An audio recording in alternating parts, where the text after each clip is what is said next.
Unrest among the Palestinians over the U.S. opening of its embassy in Jerusalem. How does the U.S. embassy move affect peace efforts in the Greater Middle East? Our panel discussion after this break.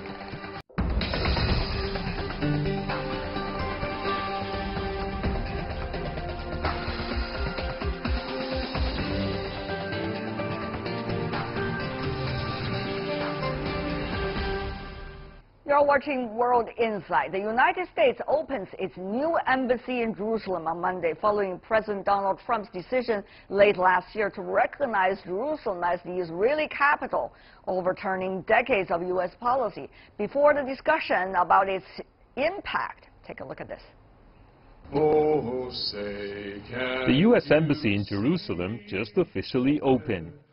The U.S. sent a delegation to the opening ceremony, which included U.S. President Donald Trump's daughter, White House advisor Ivanka Trump, her husband, Jared Kushner, and Treasury Secretary Steven Mnuchin. Today we officially opened the United States Embassy in Jerusalem. Congratulations. It's been a long time coming. The move is controversial because it cements U.S. recognition of Jerusalem as Israel's capital, recognition previous administrations and other world leaders never dared to formalize.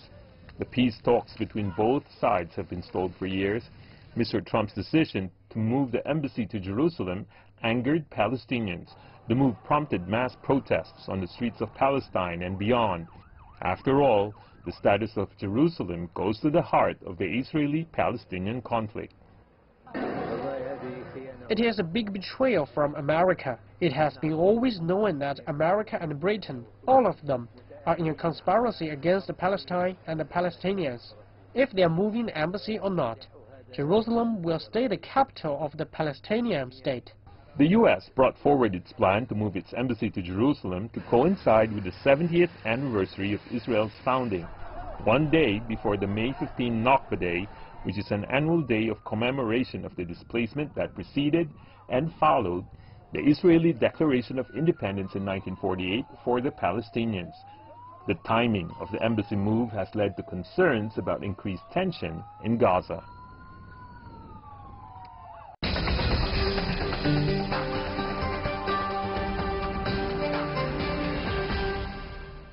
Certainly a lot of repercussions of the U.S. Embassy moving to Jerusalem. Take a look at our panelists. They're going to help us understand better. In Beijing, Professor He Wenping, who is a professor from the Chinese Academy of Social Sciences. Welcome to our program. In Arlington, Virginia, United States, Ambassador William Courtney, who is an adjunct senior fellow at the RAND Corporation, former special assistant to U.S. President for Russia, Ukraine, and Eurasia. Welcome, sir. In Tel Aviv, we invited Meyer Jevon Danfar, who is a lecturer and analyst on the Middle East. Welcome as well. Let me ask you, Ambassador Courtney, 41 people died, Palestinians, 14,000 injured on the latest attack by the Israeli side toward the Palestinians. Do you think the U.S. is in silent agreement from the Israeli side about this?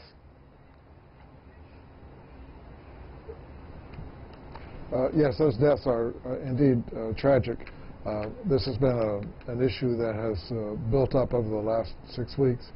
The United States decision to move to the embassy to Jerusalem is something that has been discussed for a long time in the United States. In 1995, the U.S. Congress passed by an overwhelming majority a decision that Jerusalem should be recognized as the capital. And late last year, the Senate, by unanimous vote, congratulated Israel on the 50th anniversary of the reunification of Jerusalem. So this is an issue that has had a fair amount of congressional support, even though several presidents have waived provisions in the law to move the embassy to Jerusalem. And President Trump did that several times as well, but now he's decided to move forward. But Mr. Courtney, my question rather is the United States in silent agreement in a way when 41 lives lost from Palestinians and 1,400 injured by the Israeli side because the Palestinians are protesting against the moving of the embassy to Jerusalem? And how will that, in a way, shape the image of U.S. in the Greater Middle East from now on? Very briefly from you, sir. Well, the United States has been active in the Middle East for many decades, pursuing Arab-Palestinian peace as well as peace in other parts of the Middle East. And I think that United States role will continue. The United States will continue to have strong influence in the Middle East. It is perceived in many parts of the Middle East as a country that supports a peaceful activity. All right. At the current time, especially a number of countries in the Middle East are cooperating with the United States with regard to dealing with the threat from Iran. All right. Mr. Janfar, I understand you're coming from the Israeli perspective. My question to you, do you think the Israeli side, the administration right now, is looking at the U.S. decision as a free pass for Israel to do whatever it wants to do in the greater Middle East, including, of course, to the Palestinians? I think Prime Minister Netanyahu sees it as a victory that will basically seal his legacy as not just the longest-serving Prime Minister of the State of Israel, but also a Prime Minister in whose tenure the United States made one of the most sought-after decisions by any leader, and that was to transfer the U.S. Embassy from Tel Aviv to Jerusalem, thus recognizing Jerusalem as the capital of Israel. Whether this means that Israel can do whatever it wants with the Palestinians, politically, yes. You know, for now, yes. For now, it seems that the United States and President Trump and President Netanyahu see very much eye to eye in terms of what should be done with the peace process.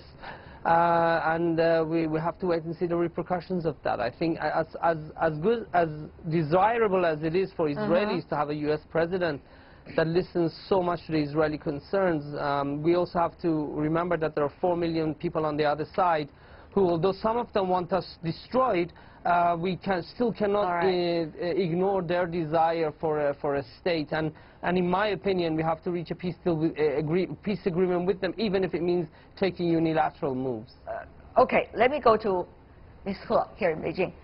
I mean, China is not necessarily a direct party involved in this, but let me ask you about this. Jerusalem issue has always been the most controversial. We remember about the peace deal back in the 1970s, rather 1990s. The Jerusalem issue was being postponed until the very last to be discussed because it is difficult. Now we seem to have the priority shifting to the most difficult from the beginning. So what will be the repercussion? Mr. Jeb Dunfar said something very interesting earlier, posed a question mark. This is not going to be just about Palestinians. It's also likely to influence many other countries in the greater Middle East. Ms. He, your thought here. Well, I don't think this is a wise strategy. Goes from the difficult part and then moving to the easy part. You know, normally they were coming from the starting from easy part and moving to the difficult part. So this is, I think, there are lots of negative impact has already emerged. It's a tragedy. You see the casualties are there. So many people has been wounded because it has a strong hurting to the Palestinians' feeling. So you have to face this reality. So I think even now, I don't agree saying United States influence will be there, continue, and has never been influenced. Actually, it has been influenced quite a lot because even weeks ago, at the end of last year, when this decision has been made, so the Palestinian side has already said now the United States no longer can qualify serving a mediator in the future for this peace process. So one is U.S.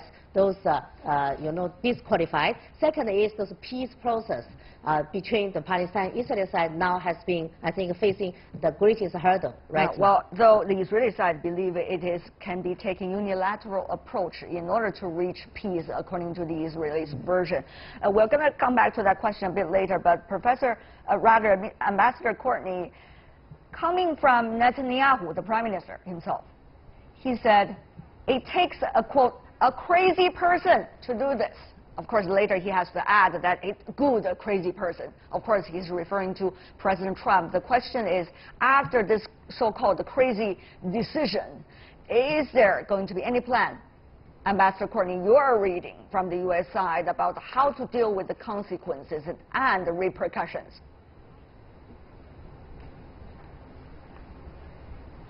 The United States, for decades, has given high priority, every Secretary of State, every president, to addressing the Arab-Palestinian peace process. This President, this Secretary of State Pompeo, will also likely continue to give high priority to those issues. High priority to those issues. We don't know what exactly that meant. Mr. Jeb Dunfar, what's next, do you think? How much is Israel reading every step of the way of the repercussions and try to come up with its action plan and try to explain to the American counterpart about what exactly happened? Sir, if you can, within 1 minute, we're wrapping up the show.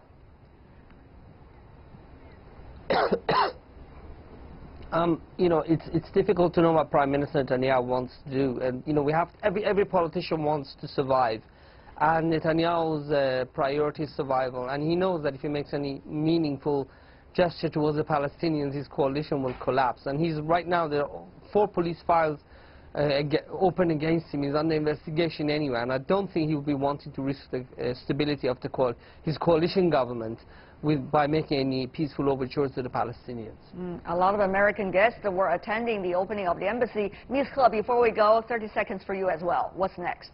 Oh, I think we'll see a lot of chaos will be happening in the Middle East at large. You see the nuclear deal about Iran, and this moved the embassy to the Jerusalem. So all of this is just like setting fire. Not only one fire, several fires on that region. So we are going to see a big chaos, I think, happening there. What's going to happen over there? Once again, a big question mark for now. Thank you so much, the 3 of you, for being with us with very different views. He Wenping, William Courtney, Meyer, Jeb Dunfar. Thank you so much. And that is all the time we have for today. If you'd like to see more, try to find us World Insight CGTN into your search engine or check out our YouTube channel. Follow us on Twitter, Facebook, and Sina Weibo as well. From me, Tian Wei, and everyone on the World Insight team, thanks for watching. Tune in again next time for insights across China and around the world. Good night.